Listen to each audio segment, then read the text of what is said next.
Olá pessoal, tudo bem? Me chamo Alder Thiago Bastos, sou pós-doutor em Direito pela Universidade de Calabria, na Itália, mestre e doutor aqui pelo Brasil. E hoje estou aqui a convite do sétimo Congresso Internacional de Direito Aplicado pela Insígnia Acadêmica, e aqui agradeço o honroso convite em nome do professor Pedro, para trazer um pouquinho sobre o cenário que é o direito ambiental como um mecanismo de uma ciência aplicada que está diretamente ligado à nossa tecnologia contemporânea.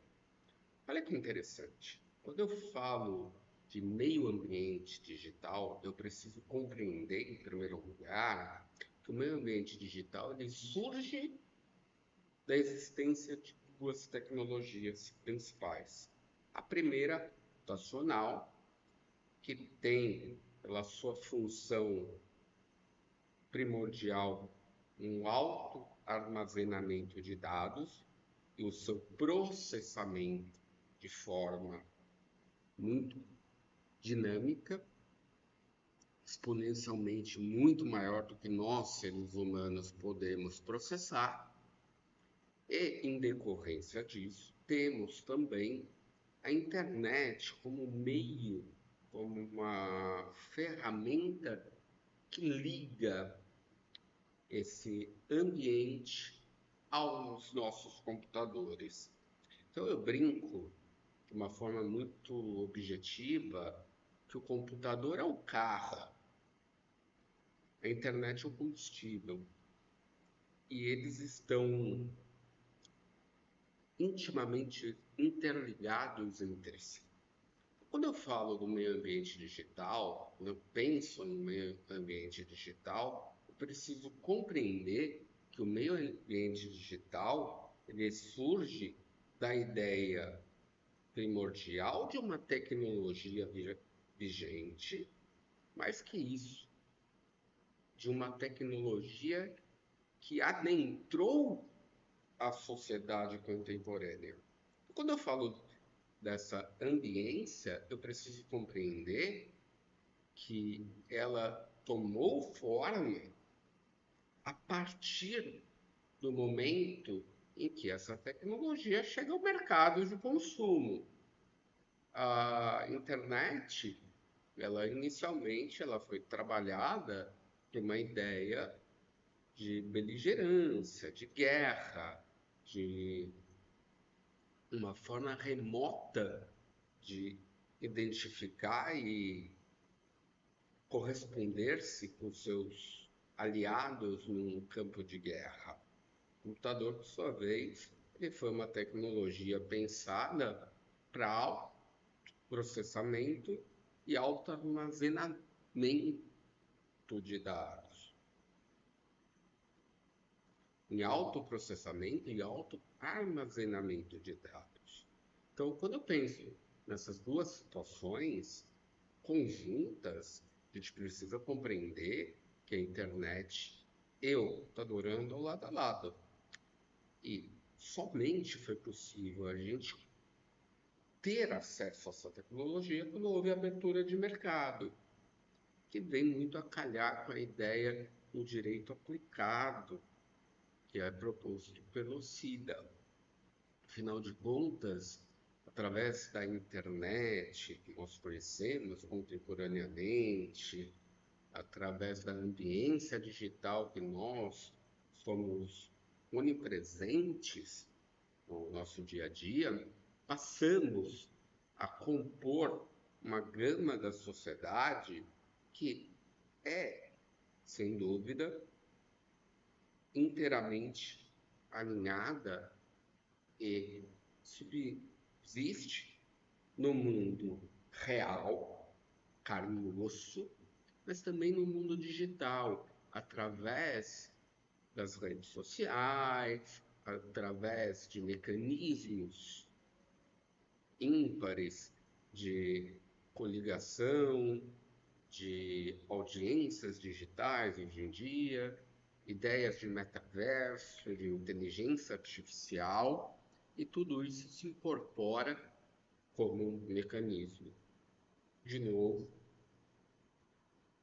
independente, classificado por alguns como uma sexta fase da classificação ambiental, como eu componho essa gama, e além disso, ele traz uma outra situação que nos é cara. O meio ambiente digital, hoje em dia, ele é onipresente, ou seja, ele está em todo lugar, basta você ter um celular na tua mão. Além disso, ele também é transterritorial. Ele não respeita limites do Estado.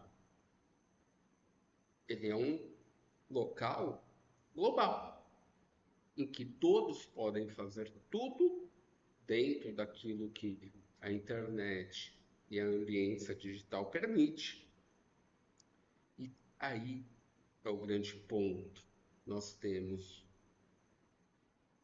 os lados extremamente favoráveis dessa ambiência digital, mas também temos os lados extremamente complicados e que surge para nós a ideia do direito.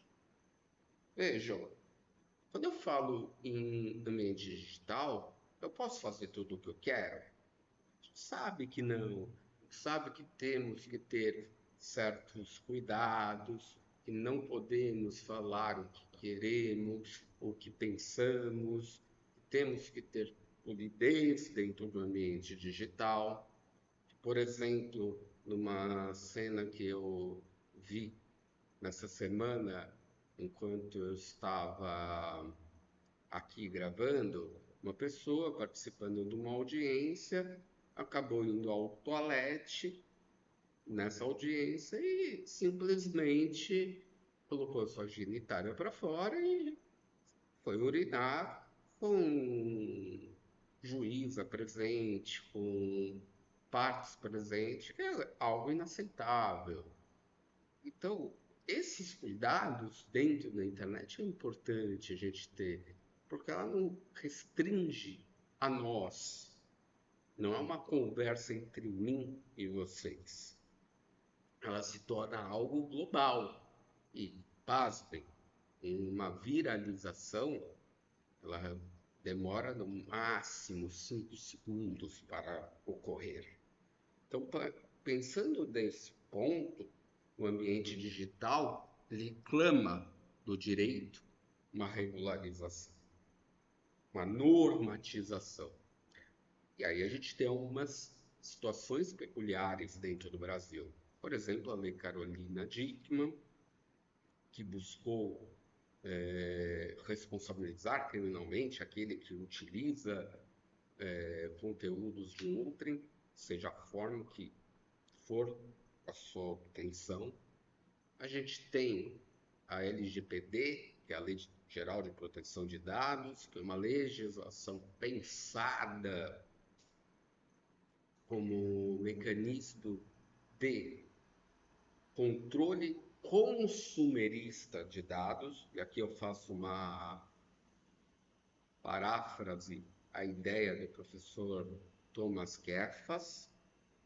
E além disso, nós temos também, isso agora, no mês de setembro, o Estatuto da Criança e do Adolescente Digital, conhecido como Lei FELCA, que é uma ideia que surge sobre a adultização de crianças e adolescentes nesse ambiente digital.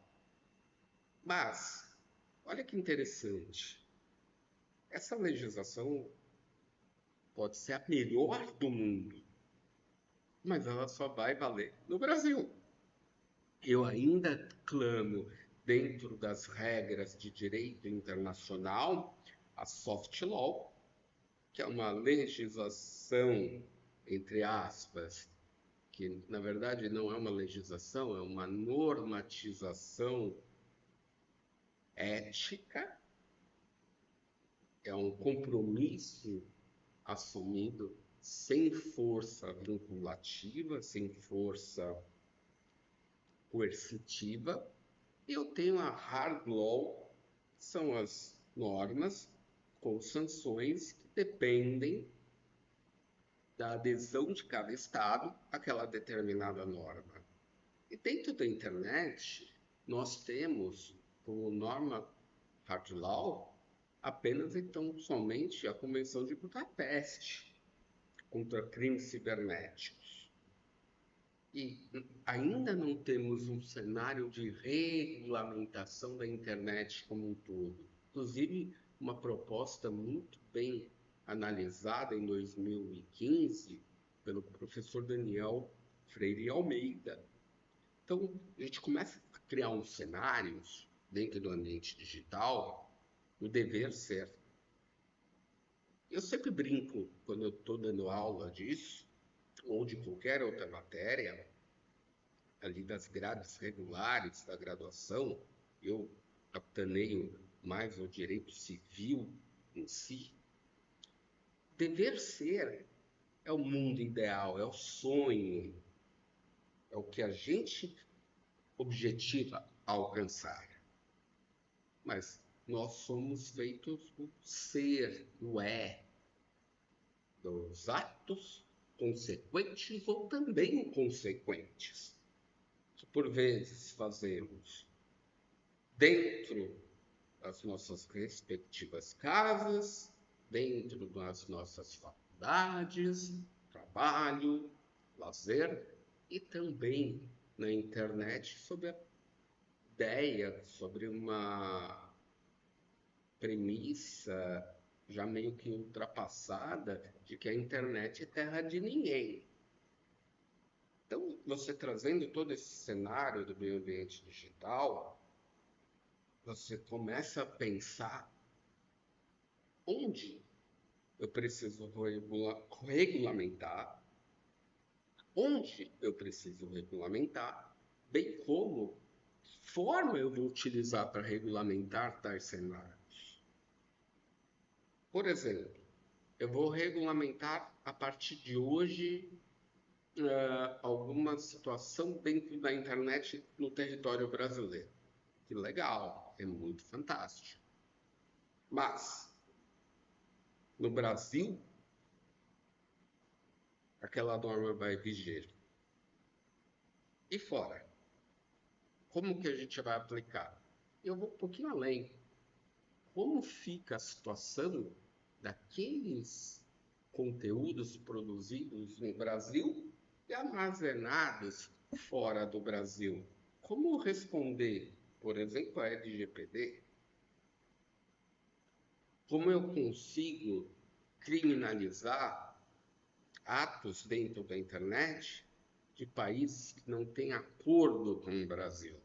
Então, a gente começa a pensar dentro de um cenário um pouco mais global, a gente consegue constatar que a internet ela não é algo circunstanciado ou circundado, melhor dizendo, pelas barreiras tradicionais do direito ambiental, pelas barreiras tradicionais do direito internacional.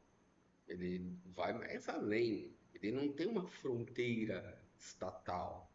Do mesmo modo que eu estou falando com vocês pelo vídeo, gravado, e poderia ser ao vivo, de forma síncrona, eu posso estar falando com uma pessoa no Japão e cometendo ilícitos dentro da internet, que aqui no Brasil pode ser algo normal, não é ilícito, e lá é algo inaceitável.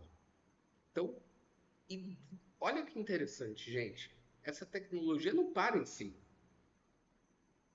Quando a gente pensa no ambiente digital, ele é um mecanismo primordial e estabelece dentro daquele mecanismo uma ideia de uma ambiência que não se esgotou a sua percepção. O que eu quero dizer com isso? O ambiente digital torna-se um mecanismo primordial que capitaneia outras tecnologias.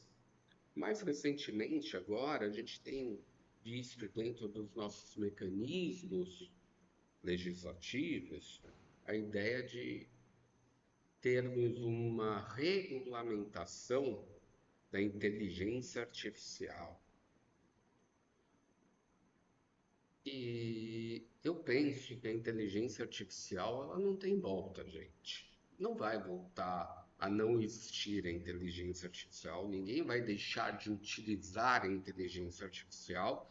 E a inteligência artificial está cada vez mais aprimorada a ponto de que nós consigamos fazer ela, por exemplo, fazer tarefas, inclusive acadêmicas, com o mesmo primor que um ser humano. Ainda existem falhas dentro dessa tecnologia, não há dúvida.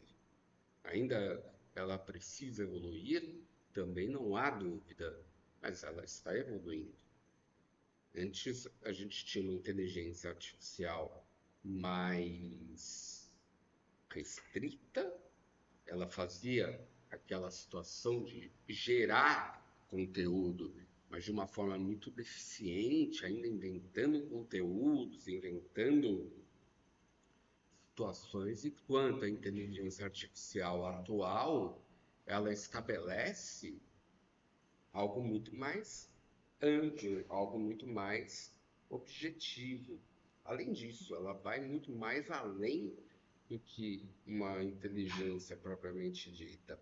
Ela traz uma ideia de facilitação do trabalho. Quando eu penso em todos esses cenários, eu verifico de uma forma bem peculiar que o direito ele não está preparado para a tecnologia, ele começa a pensar nisso através de alguns julgados, algumas legislações que têm surgido, umas propostas, por exemplo, a proposta de mudança do Código Civil, a proposta de mudança de um avanço, mais propriamente dito, da legislação penal para abarcar essa ideia da inteligência artificial e do meio ambiente digital. Também temos ali algumas criações de legislações, exemplo da agora há pouco falada, a Lei FELCA, entre outros cenários, nos traz uma ideia primordial que o direito ainda está galgando espaço para enfrentar as questões de inteligência artificial. Então, trago essa reflexão aqui para vocês como uma provocação para que façam trabalhos científicos nesse sentido. E aqui foi um prazer imenso estar com vocês.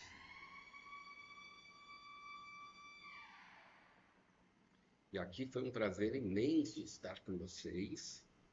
Espero ter contribuído um pouco nesses 20 minutos de fala, que era o meu limite. Tentei falar vários assuntos que trouxessem curiosidades a vocês.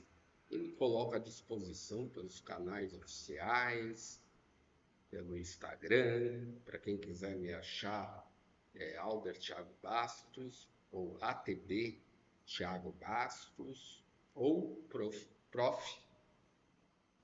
Thiago Bastos, e eu estou à disposição de vocês. Forte abraço a todos e mais uma vez, professor Pedro, muito obrigado pelo convite.